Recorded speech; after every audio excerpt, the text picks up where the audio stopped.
ხშირად შემოდის კითხვა, რა სიმაღლეზე უნდა გადაიჭრას ვაზი შტამპში, რომ მოხდეს მასზე სხვა სახეობის ყურძნის დამყნობა. მოკლედ, რაც უფრო სქელი არის შტამპი თვითონ, უმჯობესია გადავჭრათ შედარებით მაღლა, დაახლოებით მეტრ-ნახევარს და ზემოთაც, იმიტომ რომ გადაჭრილი, ასე ვთქვათ, გადაჭრილი არეალის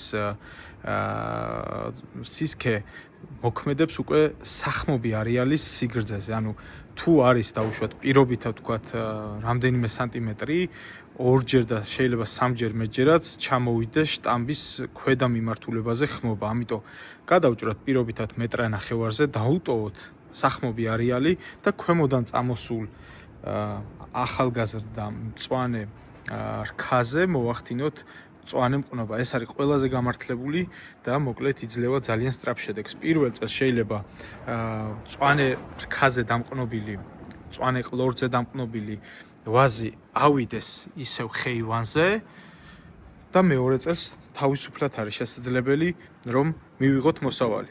ეს დამოკიდებულია, რა თქმა უნდა, თვითონ შტამპის და ფესვთა სისტემის სიძლიერეზე. მოკლედ, წარმატებებს გისურვებთ, ბარაქა გქონდეთ.